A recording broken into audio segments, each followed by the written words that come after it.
1952 সালে 21শে ফেব্রুয়ারি আমরা প্রতি বছর মাতৃভাষা দিবস তথা আন্তর্জাতিক মাতৃভাষা দিবস পালন করে থাকি।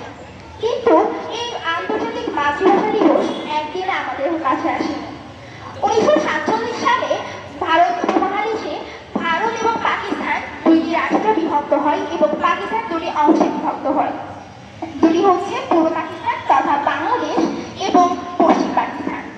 পূর্ব পাকিস্তানে বসবাসকারী বাঙালির সংখ্যা বেশি হওয়ার সত্ত্বেও পশ্চিম পাকিস্তানের সরকার সম্মিলিত পাকিস্তানের রাষ্ট্রভাষা উর্দু করার চেষ্টা করেছিল এবং তারা এই দাবি পেশ করেছিল।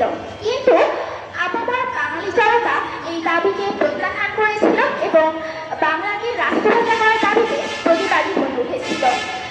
পশ্চিম পাকিস্তান বাংলাদেশের উপরে 144 ধারা জারি নির্বাচন করেছিল, যার মাধ্যমে তারা যেন কোনোরূপ আন্দোলনে অংশগ্রহণ করতে না পারে এবং কোনোরূপ সশস্ত্র কার্যক্রম সম্পন্ন করতে না পারে।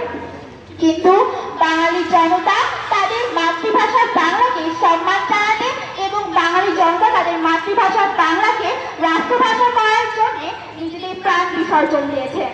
আমরা অনেকেই আমাদের ভাষা শহীদের নাম জেনে থাকি, যেমন আমরা বলতে পারি বরকত, রহিম, সালাম, জব্বার, শহীদ, সত্যেন্দ্র, নাম না জানা আরো অনেকে।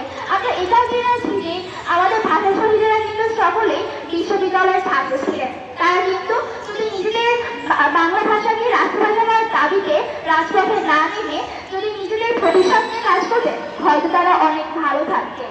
কিন্তু তারা চেয়েছিলেন বাংলাকে রাষ্ট্রভাষা করতে, ভবিষ্যৎ প্রজন্মের জন্য বাংলাকে স্মরণীয় করে রাখতে। তারই প্রেক্ষিতে 1952 সালে 21শে ফেব্রুয়ারি রাজপথে যখন তারা আন্দোলনে নেমেছিল, তখন পশ্চিম পাকিস্তানের পুলিশেরা তাদের উপর নির্বিচারে গুলিবর্ষণ করেছিল, নির্যাতন করেছিল এবং হামলা করেছিল। পশ্চিম পাকিস্তানের পুলিশের নির্বিচারে গুলিবর্ষণের ফলে সালাম, বরকত, রহিম, শহীদ, জব্বার সহ আর নাম না জানা আরো অনেকে শহীদ হয়েছিলেন। তাদের বুকের তাজা রক্তের বিনিময়ে আমরা আমাদের বাংলাকে রাষ্ট্রভাষা হিসেবে পেয়েছি এবং 1999 সালে জাতিসংঘের 30তম অধিবেশনে বাংলা ভাষাকে আমরা আন্তর্জাতিকভাবে স্বীকৃতি লাভ করার সুযোগ পেয়েছি, যার মাধ্যমে বর্তমান বিশ্বে এখনো বাংলা ভাষাকে আন্তর্জাতিক মাতৃভাষা দিবস হিসেবে পালন করা হয়ে থাকে। এখন বাংলা কেবল বাংলা দেশের মধ্যে সীমাবদ্ধ নেই, পুরো বিশ্বে বিস্তৃতি লাভ করেছে। আমার ভাইয়ের রক্তে রাঙানো 21শে ফেব্রুয়ারি আমি কি ভুলতে পারি, এই গান দুটির লাইনের মাধ্যমে আমরা কিন্তু বুঝতে পারি ভাষা শহীদেরা কত সংগ্রাম করেছে এবং তাদের বুকের তাজা রক্তের মাধ্যমে, তাদের ত্যাগ প্রতীক্ষার মাধ্যমে আমরা বাংলা ভাষাকে পেয়েছি।